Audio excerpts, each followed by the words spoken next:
Good morning, everybody. It is June 5th, and today is Q&A Friday. Yes. Ooh-wee.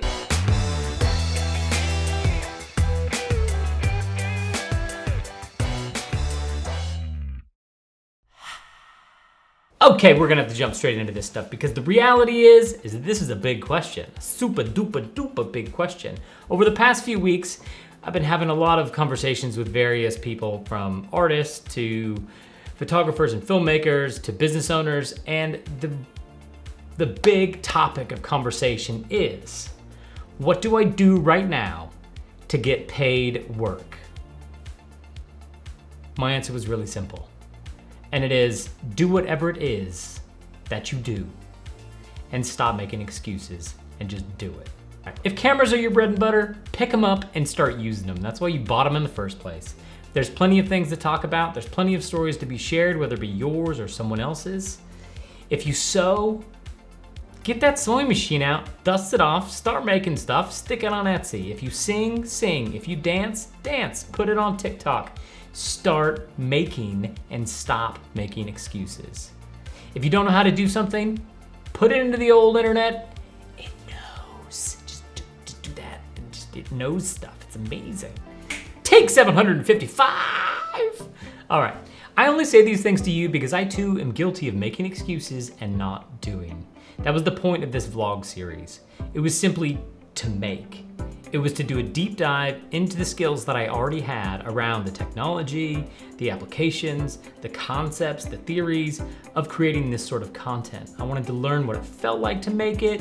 I wanted to learn what it felt like to actually produce it in the same day and deliver it. So that way when I was speaking to clients in the future, I'd have a much better understanding of what it is, how to deliver it, and how to do it better for anything that comes next. I'm not getting paid for this. This is all just a part of the learning process and a part of making. I'm finally making and using the tools that I have to make things. They're not perfect, they're not the best, it's just in process. But what I love most about this process is that it's forced me to get in front of a camera. And in doing so, I've been able to reconnect with old friends and colleagues and fire up interesting conversations. It's refueled my passion for photography and filmmaking, and now that I can take it in different directions, so it's exciting. It's this exercise that I didn't think that it would bring me to where I am today, and it has, and I love it.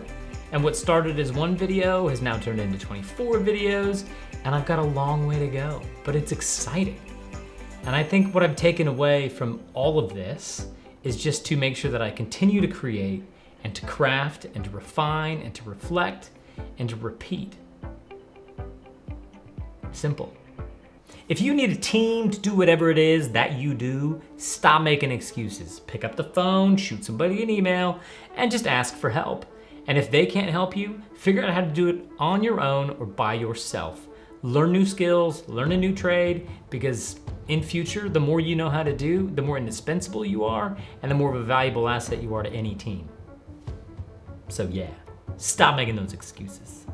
Interestingly, this is probably the first time since college that creatives have been stationary, at least in my network, have been stationary and not very busy because they can't do any work. So this is actually the perfect time to corral and collaborate and work with some of those really intelligent human beings and creatives on how to get creative and how to create more given the current confines of this COVID-19 situation.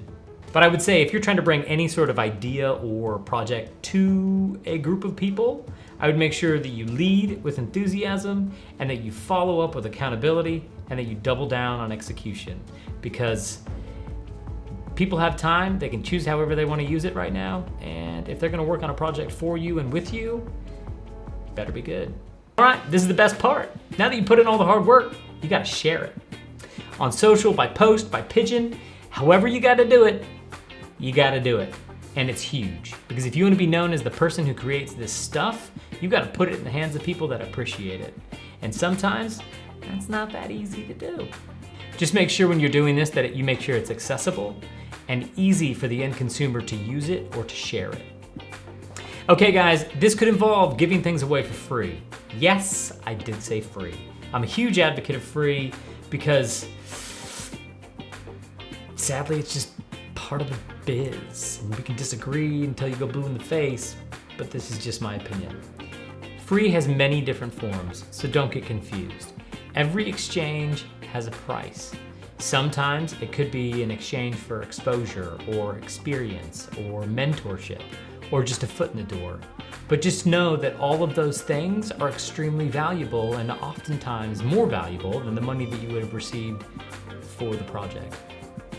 I know that this is controversial, but I wouldn't be where I am today if I didn't take on free work or do things in exchange for what I mentioned above, for experience, exposure, mentorship, or just a foot in the door. If you don't know what it is that you do, don't worry, because it's not always obvious and it's not break or break at this stage. When people ask me that question, I still pause like a deer in headlights because the answer is a lot. I wear many hats, just like many of you out there. And depending on who's asking me that question, my response is gonna change. And so these next couple of questions are things that I've reflected on and gone back through and combed over and distilled into a few pillars of things that I do, and then I work on them independently.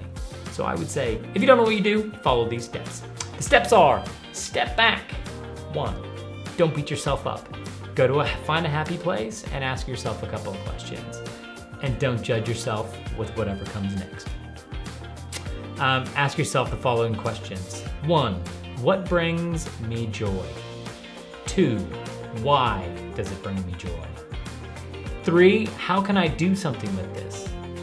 4, what do I want to be known for? 5, what would it take to actually make this a reality? So rinse and repeat, rinse and repeat, rinse and repeat. And as you go through this process, themes will start to crop up and you'll start to get a feel for what it is that you want to do. And if you're really stuck for what it is that you want to do because you don't feel like you have enough width and breadth of experience, well then start tasting. It's like food. You can't just stand there and be like, I don't like that, but I haven't tasted that. You need to taste as much as you can to get a feel for these things, and then you can start to decide whether you like it or whether you don't. And the trick is, well at least I found the trick to be, figure out what you don't like so you can start cutting stuff out. So you know that you don't want to go down that path, and you don't want to do that. So as you're going through this process, here are a couple things you might want to consider. 1, which is a pretty darn big one. Nobody's gonna pay you to do something that you're not great at already. So you've got to prove it. Everything you do will take more effort and more time than you think it will take. Number 3, nobody you look up to right now was an overnight success. You're simply seeing the outcome of all of their hard work. 4, it's not about the idea. It is all about the execution. If you want that 1% life, you better be willing to put in the work that the others don't. And number 6, my favorite, is that all of this stuff is about relationships. If you're out there and you're wondering what it's gonna take to get you paid work, well then I tell you this, stop making excuses and start making. I know that's more than you bargained for this Friday, but man, that felt good to get it off my chest. Hope you're having a great one. If you like it, sub, so you know what's coming next. You have a marvelous weekend. And Taco Burrito, it's a wrap.